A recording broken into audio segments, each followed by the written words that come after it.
जो आनंद नाटक लोकांना इथे देतं ना, तो सिनेमा किंवा दुसरं काहीही नाही देऊ शकत.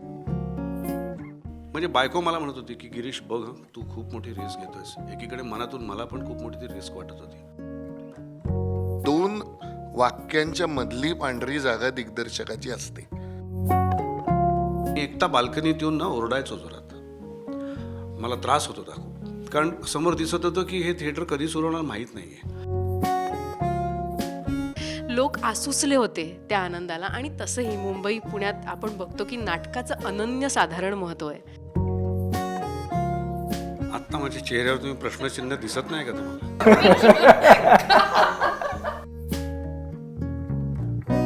म्हणजे माझं असं वाटतं आपण थोडंसं अवांतर बोलूया ना काहीतरी मध्ये. म्हणजे हो ठीक आहे, मीच लिहिलेलं नाटक आहे हो ते.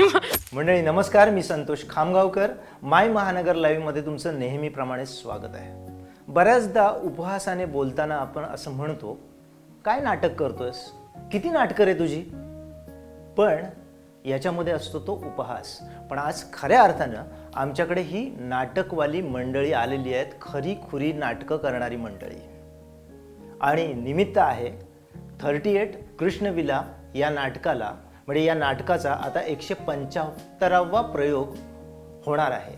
आणि त्यानिमित्त ही मंडळी आपल्यासोबत गप्पा मारण्यासाठी आहेत. या तर आपण भेटूयात या नाटकाच्या लेखिका डॉक्टर श्वेता पेंडसे, अभिनेते गिरीश ओक, खरं तर ज्येष्ठ अभिनेते म्हणायला हवं, आणि नाटक महर्षी विजय केंकरे सर. तुमचं सगळ्यांचं खूप खूप स्वागत आहे. सर्वात पहिला प्रश्न जर तुमच्या मनामध्ये असा असेल की कोणाला तरी एकाला मी विचारेन, तर तसं मुळीच होणार नाही आहे. प्रश्न तिघांनाही आहे. पण तसं नाही आहे, तिघांचीही वेळ येणार आहे, सबकी बारी आएगी. त्याप्रमाणे नाटकाच्या बाहेरचा थोडासा प्रश्न विचारावा असं वाटतो की कोरोनाच्या आधी एक काळ असा होता की नाट्यगृहापर्यंत प्रेक्षकच पोहोचत नव्हता. म्हणजे अशी सगळीकडे बोंबच होती की नाटकांना प्रेक्षकच मिळत नाही. आणि कोरोना काळानंतर आज प्रेक्षागृह अक्षरशः दुथडी भरून वाहत आहेत. तिघांची उत्तरं कदाचित वेगळी असू शकतात किंवा कदाचित एकही असू शकतात. पण आम्हाला तिघांकडून जाणून घ्यायचं आहे, ही जादू नक्की काय झाली. सुरुवात तर कर. बोल लेडीज फर्स्ट प्रमाणे आपण मी याकरता आधी त्यांना बोला असं म्हणत होते, कारण ते मला ॲक्च्युली उत्सुकता होती की त्यांचं उत्तर काय असेल. मला असं वाटतं की जे आपल्या सगळ्यांबरोबर झालं, आपण खूप कोंडलेले होतो घरात, आणि सगळ्यात उशिरा सुरू झाली ती ही एंटरटेनमेंट इंडस्ट्री. लोकांना असं वाटत होतं की ह्याची गरजच नाही आहे. सगळ्यात लक्झरी म्हणून या इंडस्ट्रीकडे बघितलं जात होतं, मनोरंजन विश्वाकडे. पण खरं म्हणजे या रिलॅक्सेशनची खूप गरज होती, जी कळत नव्हती, लक्षातच येत नव्हती कोणाच्या. जेव्हा प्रेक्षागृह उघडलीसुद्धा तेव्हासुद्धा 50% कॅपॅसिटीनी अशी आधी उघडली. आणि म्हणजे 50%च प्रेक्षक तिथे बसू शकतात, एक खुर्ची सोडून बसायचं. म्हणजे त्या ओपन करण्यामध्ये पण एक भीती त्यांनी कायम ठेवली होती, एक धास्ती, की तुम्ही या पण स्वतःच्या रिस्कवर या, मास्क घालून बसा, अंतर ठेवा. ह्या सगळ्या सूचना नाटकाच्या अनाऊन्समेंटच्या आधी तिथे ऐकवल्या जायच्या. सो ती एक धास्ती होतीच. पण हळूहळू जसं जसं याच्यातून आपण बाहेर येत गेलो, लोक बाहेर पडत गेले आणि खरोखर प्रेक्षागृहांमध्ये यायला सुरुवात झाली लोकांची. त्याच्यानंतर लोकांना, मला असं वाटतं, म्हणजे हा अर्थात माझा वैयक्तिक पॉईंट ऑफ व्ह्यू, की मला असं वाटतं लोकांना तिथे जाणीव झाली की नाही, इथे आल्यावर आपल्याला बरं वाटतंय, घाबरण्याची काही गरज नाही आहे. आणि खरोखर म्हणजे नाटकाची जादूच ती असते जी सिनेमातही नसते असं मला वाटतं, की आपण खूप कॉन्सन्ट्रेशननी नाटक बघत असतो, डिस्ट्रॅक्शन ॲज सच नसतं तिथे. आणि त्याच्यामुळे मला असं वाटतं की त्या 2 तासात ना लोक विसरले होते जे काही आजूबाजूला इतके महिने, इतकी वर्ष लॉकडाऊनमध्ये होत होतं. घरी त्यांच्या जे काय झालं असेल, आजूबाजूला जे काय मृत्यू त्यांनी बघितले असतील, हॉस्पिटलायझेशन बघितलं असेल, त्या 2 तासात लोकांना त्याचा विसर पडत असावा. आणि त्यातून त्यांना त्यांची ही जाणीव आणखीन गडद होत गेली की नाही, नाटकाला गेलं की मला बरं वाटतंय. आणि म्हणून मग ही संख्या वाढत गेली. अर्थात हळूहळू निर्बंधसुद्धा उठत गेले आणि त्याच्यामुळे प्रेक्षागृह पूर्ण कॅपॅसिटीनी सुरू झाली. त्याच्याने पण लोकांना एक आत्मविश्वास निर्माण झाला की नाही, आता जायला हरकत नाही, आता सगळं सुरक्षित आहे. आणि म्हणून जसजशी ही जाणीव आणखीन वाढत गेली तसं तसं मला असं वाटतंय त्यांनाच नाटकातून जो आनंद मिळत गेला त्याच्याने ही गर्दी वाढलेली आहे. लोक आसुसले होते त्या आनंदाला. आणि तसंही मुंबई पुण्यात आपण बघतो की नाटकाचं अनन्यसाधारण महत्त्व आहे. त्याच्यामुळे जो आनंद नाटक लोकांना इथे देतं ना तो सिनेमा किंवा दुसरं काहीही नाही देऊ शकत. त्याच्यामुळे मला असं वाटतं की आता जी गर्दी आपण नाटकांना बघतोय ती इतकी वर्ष त्यांनी अशी मनात रोखून ठेवलेली इच्छा आणि ती सगळी त्यांची पूर्ण होते म्हणून लोक आता गर्दी करतायत. सुदैवाने नाटकं पण खूप छान आलेली आहेत. लोकांना नवीन काहीतरी बघायला मिळतंय. त्याच्यामुळे ही गर्दी वाढते. हे माझं मत. हे झालं श्वेताच्या बाबतीमध्ये. मला वाटतं ती कारणं साधारण तीच आहेत. पण मला थोडंसं वेगळं असं वाटतं, नॉट वेगळं पण तेही आहे कारण असं की त्या छोट्या स्क्रीनच्या करमणुकीला लोक ना उभं लावतात त्यांना. आणि म्हणजे मी माझ्यावरनं सांगतो की मी स्वतःसुद्धा अस्वस्थ झालो. मग मी माझ्याच काही चिवित्रातल्या लेखांचं यूट्यूबवर हे प्रक्षेपण करणं सुरू केलं. 10 भाग केल्यानंतर मलाच त्याचा कंटाळा आला की नाही हे दुधावरची ताण ताकावर आहे, नको. मग ते 10 मिनिट नंतर संपवलं मी. किंवा तेव्हा त्या काळात OTT प्लॅटफॉर्म पण खूप फोफावला. भयंकर सिरियल्स लोक बघत होते कारण दुसरा पर्यायच नव्हता. पण त्यालाही शेवटी तुम्ही बघा त्याला कंटाळले लोक. आणि मग पर्याय होता तो नाटक. आता माझ्या पॉईंट ऑफ व्ह्यूनी एखाद्या परफॉर्मिंग आर्टिस्टला किंवा सर्जनला, मी 2 वेगळ्या गोष्टी तुलना करतोय. एखादा चित्रकार, सर्जन किंवा नट जर त्याला नाटक मिळालं नाही ना तर त्याची बोटं अक्षरशः शिवतात, अस्वस्थ होतो तो. हे मी स्वतः सर्जनचं बघितलं आहे आणि माझं स्वतःचं ह्या बाबतीत बघितलं आहे. मी एकटा बाल्कनीत येऊन ना ओरडायचो जोरात. मला त्रास होत होता खूप. कारण समोर दिसत होतं की हे थिएटर कधी सुरू होणार माहीत नाही आहे. ते 50% सुरू होणार का, लोक येणार का, सुरू 50% झालं तरी लोक येणार का. आमच्या तालमीत सुरू होतं तेव्हा 50% थिएटर सुरू झालं होतं आणि हाऊसफुल व्हायला लागले होते प्रयोग, म्हणजे 50%.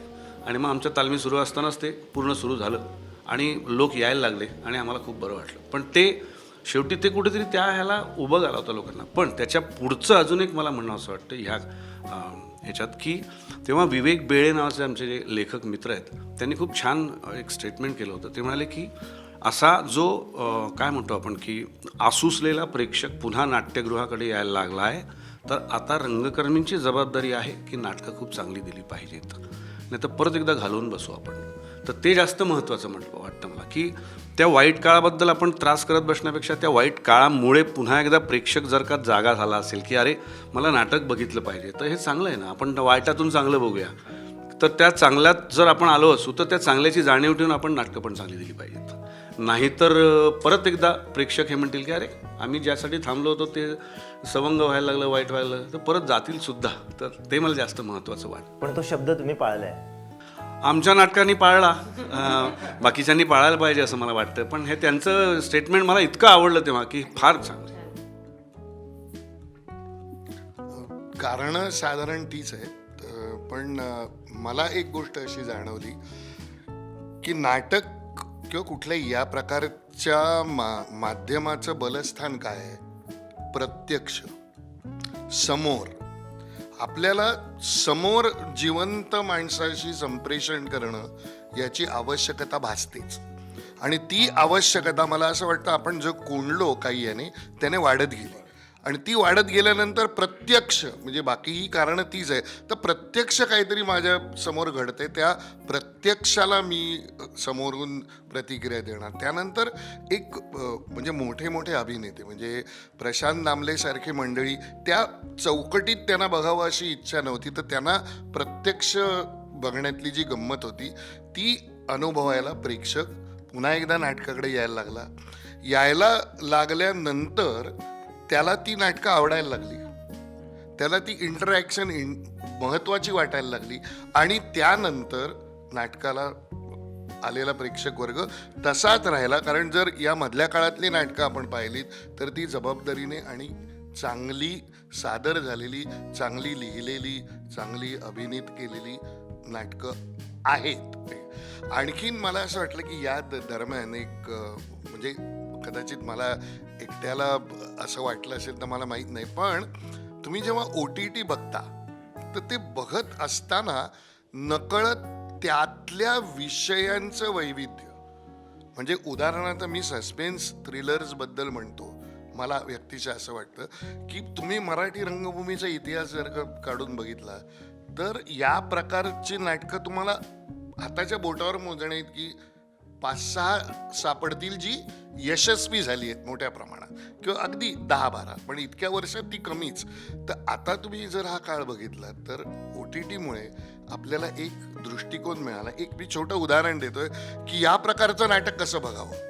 तर ते या 2 महिन्यात इतके थ्रिलर्स त्यांनी OTTवरती बघितले की त्यांना आता जाऊन मराठीमध्ये या प्रकारच्या मिस्ट्रीज बघाव्यात असं वाटायला लागलं. असं असंख्य विषयांबद्दल झालेलं असू शकतं ज्याचा आपण काही त्याचा टाळा घेतलेला नाही, परंतु जर घेतला तर आपल्या हे लक्षात येईल. आपण म्हणतो ना की वाईटातून चांगलं घडतं, तर ते वाईटातून चांगलं घडलेलं आहे. आणि मला अजूनही असं वाटतं प्रत्यक्षाचा फार मोठा परिणाम झालाय की तुम्ही प्रत्यक्ष आपण म्हणतो ना तिथे आज आत्ता ताबडतोब याचं हे प्रेक्षकालाही फार आवडलं. विजय सर, खरं तर तुम्ही तिघांनी फार छान कारणमीमांसा केली त्या सगळ्याची. एक प्रश्न 38 कृष्णविलाच्या निमित्तानं, तो हा की नाटक मला वाटतं 5 वर्षांपूर्वीच तयार होतं श्वेता. हां, कथानक तयार होतं असं काही होतं. हां, आणि श्वेतानं तुमच्या बरोबर ते डिस्कस केलं होतं. आणि त्यानंतर तुम्ही श्वेताला सांगितलं की तू पूर्ण लिहून आण, त्यानंतर आपण याच्यावरती बोलू, तोपर्यंत मी याच्यावर बोलणार नाही. हे एका दिग्दर्शकाच्या नजरेतून हे समजून घ्यायचं आहे की हे असं का, म्हणजे हे उत्तर. कारण पहिल्यांदा अगदी छोटेखानी कल्पना सांगितली होती आणि तुम्ही जर 38 कृष्णविला बघितलं तर त्या कल्पनेचं जे मूर्त रूप आलंय ते लेखनाच्या बाजूने इतकं सक्षम आहे की ते व्हायला त्याला तितका वेळ देणं गरजेचं होतं. त्यातून त्याची संरचना कशी होते हे पाहणं गरजेचं होतं, कारण ते फार माझ्या दृष्टीने अवघड होतं. ही कदाचित तुम्ही संवाद लिहू शकता, पण संरचना नाटकाची ही बांधणी ही फार अवघड होती. आणि बऱ्याच दिवसांनी संवादांचं पण उत्तम बांधणी असलेलं नाटक लिहिणं गरजेचं होतं. तर मला असं वाटलं की त्याकरता तिला वेळ हवा आणि तो वेळ तिने घ्यावा आणि ते संपूर्ण झाल्यावरती त्याचं वाचन करावं असं मला तेव्हा वाटलं. म्हणून मी तिला म्हटलं की तू पूर्ण वाचून झालं की मला दाखव. मला ती कल्पना तेव्हा फार आवडली होती आणि अशा प्रकारची कल्पना सुचणं मुळात हे फार महत्त्वाचं आहे.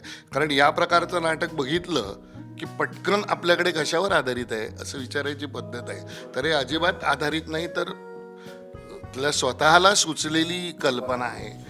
मला नेमकं श्वेताला याबाबतच विचारायचं आहे की ही जी संकल्पना आहे नाटकाची, ही मूळ संकल्पना तुला कशी स्फुरली, काय त्यामागचं काहीतरी कारण असू शकतं ना.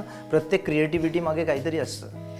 हा प्रश्न मला खूप लोक विचारतात की तुम्हाला हे नाटक कसं सुचलं किंवा कधी सुचलं, किंवा तुमच्या आजूबाजूला अशी काही माणसं आहेत का ज्यांच्यावरून तुम्हाला हे सुचलं. तर नाही, असं काहीही नाही आहे. मी काही वर्षांपूर्वी 10-12 वर्षांपूर्वी एक नाटक लिहिलं जे स्किझोफ्रेनियावर आधारित होतं आणि त्याच्यासाठी मला एक साधारण वर्षभर या मेंटल डिसऑर्डरचा अभ्यास करावा लागला, स्किझोफ्रेनियाचा.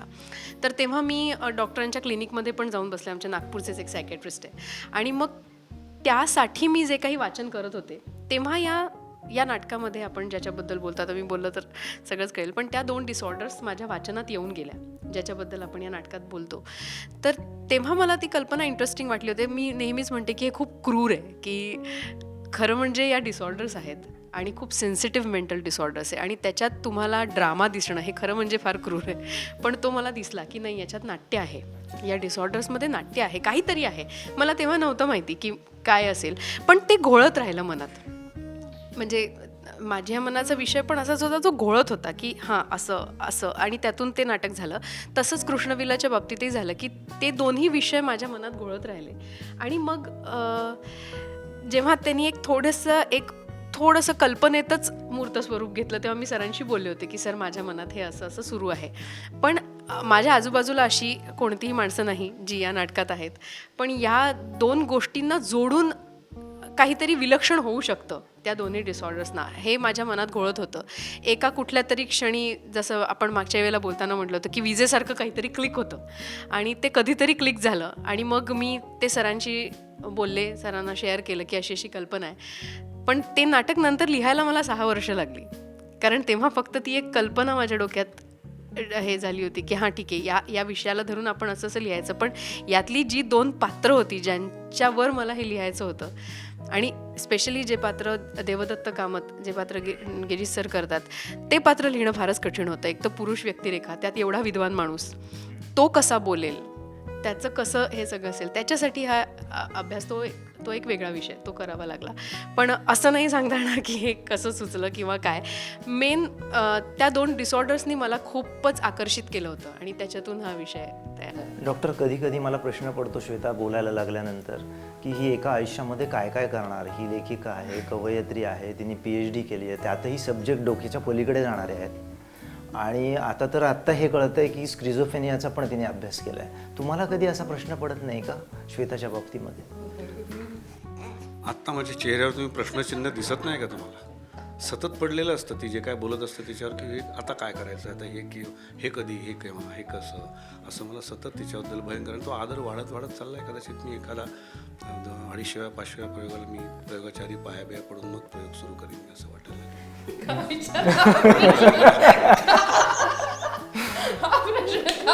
बरं, याचीच पुढे कंटिन्युटी. श्वेताने लिहिलेलं देवदत्त कामत हे पात्र जेव्हा तुम्हाला वाचायला मिळालं, ती संविधा, तेव्हा ती निभावण्यासाठी लागणाऱ्या कुठल्या गोष्टी तुम्हाला स्वतःला डेव्हलप कराव्या लागल्या? काय काय चॅलेंजेस होते? पहिले चॅलेंज हे होतं की अर्थात मला एक खूप रिलॅक्स केलं होतं विजयनी. विजय मला म्हणाला होता की गिरीश, मला या नाटकासाठी तू हवा आहेस, मला चांगलं बोलणारा नट या नाटकासाठी हवा आहे. हे पहिलं वाक्य होतं त्याचं. मी थांबायला तयार आहे. सो तिथे मला थोडंसं ना खूप रिलॅक्स झालं होतं. मी चला, माझ्यावर माझ्या दिग्दर्शकाचा आणि इनडायरेक्टली लेखिकेचा पण की विश्वास आहे की मीच त्यांना हवा आहे. सो हे खूप छान असतं, म्हणजे धीराचं असतं. लेखकाने दिग्दर्शकाने तुम्हाला हे दिलं की yes, you are my choice. दुसरं हे असतं मग की तुम्ही जेव्हा संहिता घेता तेव्हा मग तुम्ही त्याच्याकडे बघता परफॉर्मन्स कसा होईल या दृष्टीने. लेखिका कॉन्फिडंट होती कारण तिचं लेखन होतं. दिग्दर्शक कॉन्फिडंट होता माझ्या बाबतीत, नाटकाच्या बाबतीत. मी तर असायलाच पाहिजे, नाही तर मी कस खाऊन तसं चालेल. पण म्हणजे बायको मला म्हणत होती की गिरीश बघ, तू खूप मोठी रिस्क घेतोयस. एकीकडे मनातून मला पण खूप मोठी ती रिस्क वाटत होती, कारण पूर्ण शब्दप्रधान नाटक, रिअल टाईम नाटक, नो ब्लॅकआउट, 2च पात्र, आणि खूप बोलायचं आहे आणि खूप चांगल्या प्रकारचं मराठी बोलायचं आहे आणि त्यात खेळवून ठेवायचं आहे. हे सगळे चॅलेंजेस होते. आणि मग माझ्या डोळ्यासमोर एकतर विजयचा धीर होता, लेखिका माझ्या बरोबर होती. आपण बघत असतो ना की आवडतंय नाही आवडतंय हे कळत असतं आपल्याला. आणि एकीकडे मी कुठेतरी 40 मिनिटाचं डॉक्टर लागूनचं सूर्य पाहिलेला माणूसमधलं स्वगत बघितलेलं होतं. आणि मी असं म्हटलं होतं की मग या लोकांचे आदर्श आपण नाही घ्यायचं तर काय करायचं, दुसरं काय करायचं, म्हणजे यांच्याकडनं काय घ्यायचं. मग तर मी त्यांचं कर्नाटक सभागृहात पाहिलेलं नाटक मला अजून आठवतं आहे की पिन ड्रॉप सायलेन्स आणि 40 मिनटं लागू स्वगत म्हणायचे. आणि म्हटलं मग आपण का नाही, त्यांच्याशी काही तुलना करायची नाही मला, पण आपण पण का नाही करायचं. आणि मला ज्या आता प्रतिक्रिया मिळतात त्याच मिळतात की तुम्ही गुंतवून ठेवता, तुम्ही अडकवून ठेवता, तुम्ही बोलता, तेव्हा खूप बरं वाटतं. So that was my challenge, because of my लेखिका, बिकॉज ऑफ माय दिग्दर्शक. आणि ती प्रोसेस सगळी, अर्थात ती प्रोसेस खूप मजेशीर आणि त्याच वेळी खूप कठीण होती की एक एक अक्षरशः, म्हणजे जुन्या घाटातलं जसं एक व्हायचं ना की पनवेलपर्यंत गेलो, मग पनवेलमधनं एक घाट, अक्षरशः त्याचं नाव मी पडाव ठेवलं होतं. एक पडाव गेला, दुसरा पडाव गेला, आणि माझे 2 विजेचे जे 2 असिस्टंट्स आहेत त्यांना घेऊन मी बसायचो आणि एक पडाव पाठ करायचो, एकटाच बोलायचो. एक तर तालीम मला आठवते, आम्ही बोरिवलीला तालीम करत होतो तेव्हा तालीम म्हणजे चक्री तालीम करायचं ठरलं होतं, कारण छोटा हॉल होता आमच्याकडे. आणि मी आणि कोणतरी होतं असिस्टंट त्याचा, आम्ही येऊन बसलो, म्हटलं चल सुरू करूया. आणि मी डोळे मिटून बोलायला सुरुवात केली होती. आणि मी डोळे उघडले तेव्हा पहिला अंक संपताना डोळे उघडले तेव्हा हे सगळे आलेले होते आणि मी एकटा बोलत होतो. आणि मला हे म्हणाले की अरे झालं आहे की पाठ तुझं असं. तर ह्या गोष्टी हळूहळू खूप मजा आली. मग ही चिडायची की जरा तरी ब्रेक द्या मला मी आपलं असं झपाटल्यासारखं झालं होतं तेव्हा, पण त्याचं सगळ्याचं फळ मिळालं ऑफकोर्स. खूपच भन्नाट तालमी होत्या 38 कृष्णविलाच्या. मी खूपच शिकले. म्हणजे काही दिवसांनी मी हे विसरून गेले होते की हे नाटक मी लिहिलं आहे वगैरे, कारण सरांचा, विजय सरांचा आणि गिरीश सरांचा त्या नाटकाचा अभ्यास, त्यांच्या भूमिकांचा तर होताच, माझ्या भूमिकेबद्दलचाही खूपच अभ्यास झालेला होता.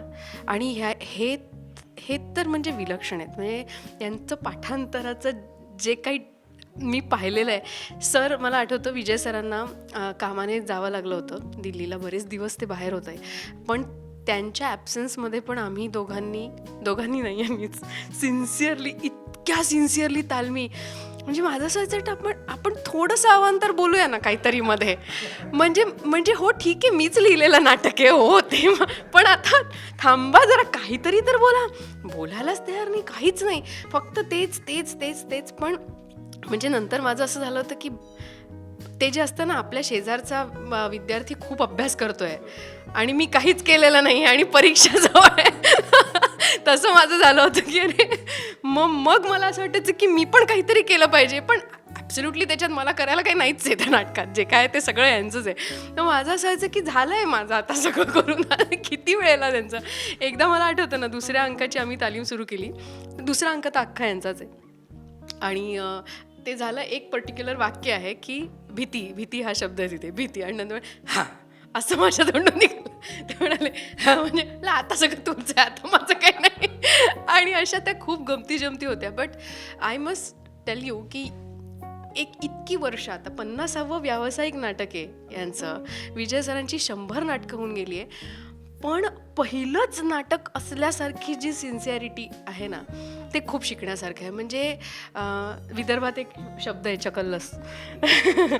चकल्लस हा शब्द म्हणजे चेंगड, म्हणजे फिटी आली, म्हणजे याला समानार्थी शब्दच नाही सापडते. हां, टाईमपासच नाही. हां, म्हणजे हे मी खूपच पाहिलं की काय लेवल ऑफ डेडिकेशन आणि काय, आणि हे असेच बसले असायचे. वास्तविक पाहता काहीच यांना नाही आहे गरज हे करायची. मलाच दिसत होतं की अहो झालंय, पाठ झालाय, आता बस. पण नाही, ही वॉज नेव्हर सॅटिस्फाईड. कितीतरी प्रयोग झालेत आणि अजूनही, म्हणजे आता 175व्या प्रयोगाकडे आपण जातोय, पण पहिला मेसेज त्यांचाच असतो की आता समजा 4-5 दिवस किंवा 7 दिवस जरी गॅप झाली तरी एकदा चक्री करायची ना आपण. आम्ही ते केल्याशिवाय नाही प्रयोग करत. आणि this level of sincerity and dedication प्रत्येक नाही, म्हणजे गॅप जर का झाली कधी 7-8-10 दिवस, कारण आहे नाटक शब्दप्रधान आहे, पण म्हणजे आत्मविश्वास, ओव्हर कॉन्फिडन्स आणि कॉन्फिडन्समधली जी एक धुसर सीमारेषा असते ना, ती मला इथे लक्षात येते. Never over confident. म्हणजे hats off to his dedication. निश्चित. विजय सर, म्हणता तुम्ही शतकवीर झालात. म्हणजे शतकवीर आम्ही क्रिकेटमध्येच ऐकलं आहे, पण नाटकामध्ये देखील शतकवीर होऊ शकतो हे तुम्ही प्रूव्ह केलं. हे शतक नक्की केव्हा कळलं असं ऐकलंय तुमच्या बाबतीत, की ते तुमच्याही लक्षात नव्हतं? नाही, नव्हतं आलं. नॅशनल स्कूल ऑफ ड्रामाच्या अकॅडमिक काउन्सिलवरती जाताना मला आमचे चेअरमन परेश रावल म्हणाले, अरे तेरा बायोडेटा लगेगा. तेव्हा जेव्हा लिहून काढलं तेव्हा माझ्या लक्षात आलं, अरे आपली 95 नाटकं झाली आहेत. तेव्हा मला ते लक्षात आलं. तो अख्खा बायोडेटा, म्हणजे माझी बायको मंगल मागे लागली की तू तो सगळा एकदा लिहून काढ.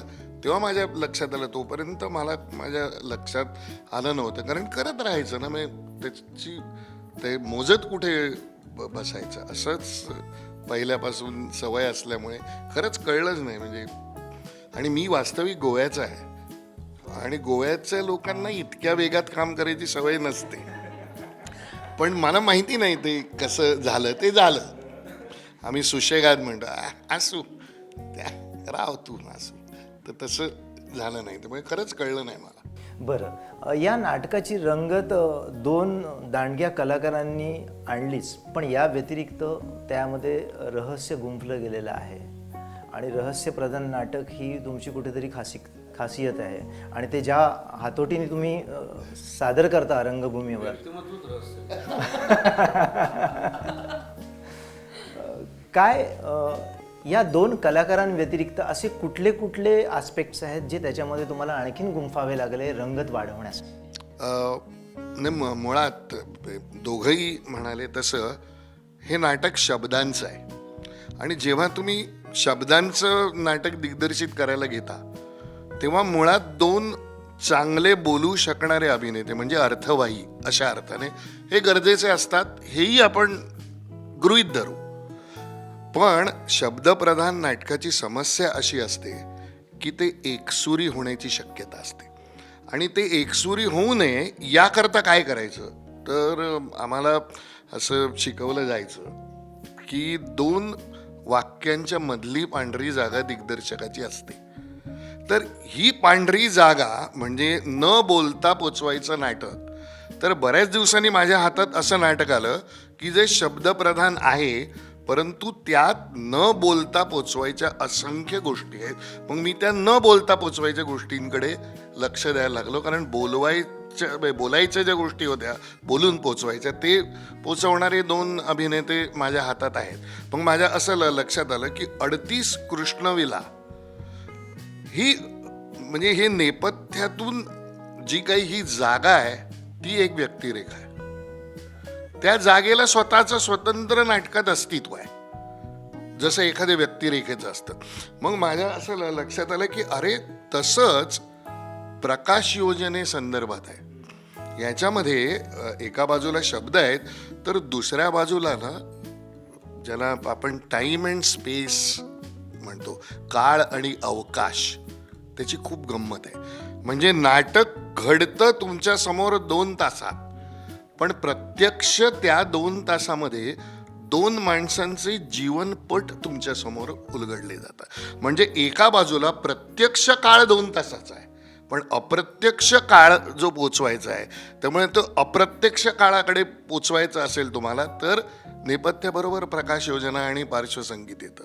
मग माझ्या असं लक्षात आलं की प्रकाश योजना हे एक त्यातली व्यक्तिरेखा आहे. मग ती काय पद्धतीने वापरायची, तसंच वेशभूषा, तसंच. तर त्याच्यामुळे ना हळूहळू हे नाटक जिवंत होत गेलं. अन्यथा शब्दबंबाळ नाटक प्रत्येक वेळेस जिवंत होतं असं नाही. तर ते जिवंत करण्यामध्ये यांचा जसं आहे तसं ह्या सगळ्या माझ्या तंत्रज्ञांचा त्याच्यामध्ये सहभाग आहे की मी सांगितलं ते कळलं. मग त्याची नक्की रंगसंगती काय प्रकारची असेल. आणि एक तुम्हाला नाटकात जिना दिसतो जो बराच वेळ वापरलाच जात नाही, पण तुम्हाला बघताना असं वाटतं रे कशासाठी हे जिना काही आहे फक्त त्यातलं आतल्या गोष्टी दाखवण्या नाही. मग तुम्हाला ते उलगडत जातं की ते का आहे. त्यामुळे नाटक, आणि हे माझं व्यक्तिगत असं मत आहे की बऱ्याचदा तुम्हाला नाटककार देतो ते तुम्हाला शोधायला लागतं. आणि नाटककार देतो असं म्हणताना त्यात फार मजेशीर भाग असा आहे की ते प्रत्येक वेळेस नाटककार तुम्हाला सांगू नाही शकत की मी हे दिलंय. नाटकातली त्या संरचनेमधली ही फार महत्वाची गोष्ट असते की तो देतो, कारण काय होतं हे तो सांगायला लागला की त्याच्यात बेतलेपण येतं. त्यामुळे ते बेतलेपणही 38 कृष्णविलामध्ये काही सापडलं नाही म्हणजे मला वाचल्यानंतर. कारण माझ्या असं लक्षात आलं की श्वेता जरा याचा प्रयोग कसा होईल याची तिला त्यावेळेस चिंता होती. आणि दुसरं अगदी स्वार्थी बोलायचं तर माझ्या हातात असं नाटक मिळालं बऱ्याच दिवसांनी की ज्याच्यामध्ये जसं हा शेखर खोसला कोण आहे या नाटकाच्या संदर्भात माझं तसं मत आहे की बापरे ह्याच्यात जीव लावला पाहिजे आणि हे मला मिळालंय आता काहीतरी करण्यासाठी, अशी ती संहिता होती. आणि मी तालमीत मजा करत काम करणारा माणूस आहे आणि ती मजा केली नाही तर माझं डोकं चालत नाही. म्हणजे माझ्या तालमीत माझा फोनही 2दा वाजतो, तो घेऊन मी बाहेरही जातो, मी इकडे तिकडे फिरतो, पण माझा कान आतमध्ये असतो. हे आमचं पंडित सत्यदेव दुबेंचं हे होतं की मी तिकडे आहे असं वाटत नाही आहे पण मी तिकडे आहे. तर ही माझी सवय आहे. तर मग हे जे तालमीतल्या गमती म्हणतात ते, कारण मला बऱ्याचदा प्रत्येक नाटकाविषयी असं वाटतं की अरे प्रयोग झाला की गंमत संपली. ती सगळी गंमत तालमीत असते. आणखीन एक मला एक गोष्ट सांगायची आहे, मला माझं नाटक बघता येत नाही. मी एकही प्रयोग बाहेरून बघितला नाहीये रंगीत तालमीनंतर. मी आतमध्ये विंगेत उभं राहून नाटक ऐकू शकतो, मला माझं नाटक कुठलंच बाहेर जाऊन एक 15-20 मिनिटाच्या वर बघता येत नाही. बहुधा जावई माझा भला हे 1993 साली मी बाहेर बसून बघितलेलं शेवटचं नाटक असावं माझं. होतच नाही मला. म्हणजे मी जितका तालमीत रिलॅक्स्ड असतो तितका मी प्रयोगाच्या वेळेस मला ते होतच नाही. मला असं वाटतं हे चुकतील, काहीतरी पडेल, काहीतरी अपघात होईल, प्रेक्षक आपापसात काय घाणेरडं चाललंय वगैरे बोलायला, काही म्हणजे माझ्या डोक्यात काहीही येऊ शकतं. त्यामुळे ते माझं doctor Jekyll and mister hide सारखं आहे. पण ह्या नाटकाच्या बाबतीत सांगायचं तर ते हे फक्त श्वेता म्हणाली ना, तर 1-2 गोष्टी मी पुढे हे करतो की हे करत असताना मी 2 मानसोपचार तज्ञांशी बोललो की बाबा हे नक्की काय आहे वगैरे वगैरे. आणि बोलल्यानंतर माझ्या असं लक्षात आलं की माझ्या आजूबाजूला अशी काही माणसं आहेत. ते मला थोडंसं नंतर लक्षात आलं की ती माणसं अशी का आहेत हे मला पटकन कळत नव्हतं आजूबाजूला किंवा माहितीत. तर माझ्या आजूबाजूला आणि माहितीत अशी माणसं होती. मग त्यानंतर त्याच्यात आणखी नाही की आजार हा आजारासारखा जाता कामा नये कधीच. त्याच्यातलं रंजक असणं कमी होता कामा नये. ती तशीच ठेवून तुम्हाला तुमच्यापर्यंत ते नाटक पोचायला पाहिजे. आणि दुसरं, या नाटकामध्ये मला आणखीन एक गोष्ट हाताळता आली जी माझ्या दृष्टीने कुठल्याही दिग्दर्शकाकरता म्हणजे फारच त्याला आवडणारी आहे. ती म्हणजे न दिसणारी व्यक्तिरेखा उभं करणं. आणि न दिसणारी व्यक्तिरेखा जर आपण जिवंत करू शकलो तर ती केवळ शब्दातनं होत नाही, तर त्याला काहीतरी इतर गोष्टी लागतात. तर असं तो एक काय म्हणू सगळा प्रवास. आणि इतक्या नाटकांनंतर म्हणजे 90-95 नाटकांनंतर असं नाटक करायला मिळणं. आणि दुसरं मी असं म्हणतो, हे परत माझं मत आहे की स्त्रीकडे काहीतरी जास्ती असतं. आता जर का तुम्ही बघितलं तर स्त्री लेखक हे 7-8 तरी अशी नाटकं सुरू आहेत ज्याचं लेखन स्त्रियांनी केलंय. त्याच्यात काहीतरी असं तुम्हाला सापडत जातं की ते मला पूर्णपणे शब्दात त्याचं वर्णन करता येतं, पण काहीतरी गंमत असते. कारण आपल्याकडे सई परांजपेन नंतर तशी मोठी परंपरा नव्हती. तर आता तर त्यामुळे कदाचित 38 कृष्णविला सुद्धा मुलीने लिहिल्यामुळे त्यातली गंमत वाढली, बाईच्या संबंध दृष्टिकोनातली. तर असं मला या नाटकाबद्दल एक माझं पूर्ण मत आहे. एकूणच नाटकाची भट्टी खूप चांगल्या पद्धतीने तुम्हा सगळ्यांचीच जमून आलेली आहे. आणि तुम्हाला सांगावं असं वाटतं की आज 1 वर्ष झालं जवळजवळ श्वेताबरोबर 38 कृष्णविला बद्दल आमच्या स्टुडिओमध्ये गप्पा झालेल्या होत्या. आणि ह्या 1 वर्षाच्या कालावधीमध्ये श्वेता येताना मगाशी मला म्हणाली की म्हणजे मी अजून आहे तिथेच आहे का रे. तर मला असं वाटतं की त्याच्यानंतर आत्तापर्यंत वाट्याला आलेले सगळे पुरस्कार हे या नाटकाचं खरं यश आहे. तुम्ही कितीही म्हटलं की मी प्रयोग बघू शकत नाही, पण कळत नकळत तुम्ही जेव्हा नाटक 1, 2, 3 करत 175 प्रयोगापर्यंत येतं, तुम्ही प्रेक्षकांच्या नजरेतून बघत असता. बरोबर. तर अशा पद्धतीने नाटकाची फार छान भट्टी जमून आली. आमच्या प्रेक्षकांना हे जाणून घ्यायचं, दर्शकांना, की 175वा प्रयोग नक्की कुठे रंगणार आहे आणि कधी रंगणार आहे. डॉक्टर, 175वा प्रयोग 24 ऑक्टोबरला दुपारी 4 वाजता बोरिवलीच्या प्रबंधनकार ठाकरे नाट्यगृहात रंगणार आहे. तेव्हा सगळ्यांनी या, नक्की या. तर मंडळी, ही होती 38 कृष्णविलाची खास टीम जी आज आपल्याबरोबर गप्पा मारत होती. आणि हा व्हिडिओ जर तुम्हाला आवडला असेल तर तो लवकरात लवकर लाईक करा, त्याच्यावर कमेंट करायला विसरू नका. आणि आमचं हे चॅनल जर तुम्ही सबस्क्राईब केलं नसेल तर ते लवकरात लवकर सबस्क्राईब करा. आणि हो, महत्त्वाची गोष्ट म्हणजे बेल आयकन दाबायला विसरू नका, कारण शास्त्र असतं ते.